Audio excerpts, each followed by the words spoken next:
আসসালামু আলাইকুম। আমরা এসেছি হিমেল ভাইয়ের আয়াত সাইটাস গার্ডেনে। হিমেল ভাইয়ের এখানে আসলে কিন্তু অনেকগুলো ভ্যারাইটির মাল্টা কমলার গাছ রয়েছে। আজকে আমাদের অতিথি হিসেবে এসেছেন শরীফুল ভাই। শরীফুল ভাই কিন্তু একজন অনেক বড় আমাদের নেমাতপুর উপজেলার বাগানি।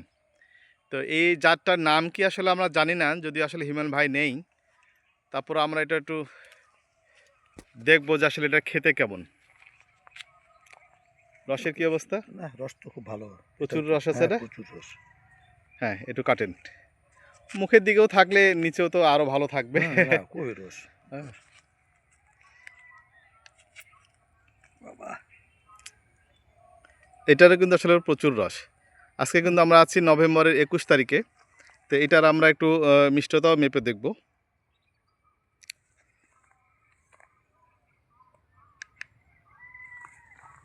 কত আসতেছে?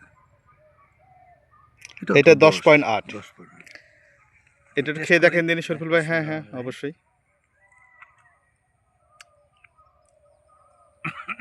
দশ থাকলে কি দেখা লাগে? এটার মনে হয় একটু অরেঞ্জ ফ্লেভার আছে, এটা একটু দেখেন তো। মানে আমরা সবগুলো মালটার আসলে অরেঞ্জ ফ্লেভার পাই না, এটার মধ্যে কিন্তু একটা অরেঞ্জ ফ্লেভার আছে। এবং দেখেন যে ভিতরের কালারটাও কিন্তু সুন্দর, খুবই সুন্দর। এর পাল্পগুলো কিন্তু একটু সফট। মজার ভাইকে একটু টেস্ট করতেছে। কেমন মদল ভাই? যেটা হবে সেটাই বলবেন। না অবশ্যই না না, ভালো মিষ্টি। ওটা তো একটা একরকম মিষ্টি, এটার একটা আলাদা একটা মিষ্টি, টেস্ট আলাদা। টেস্ট আলাদা না এটা? হ্যাঁ,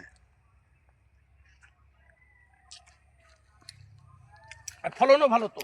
ফলনও ভালো। হ্যাঁ, এই গাছগুলো বয়স আপনার 2-2.5 বছরের গাছের বয়স। হ্যাঁ, ফলনও কিন্তু খুব সুন্দর।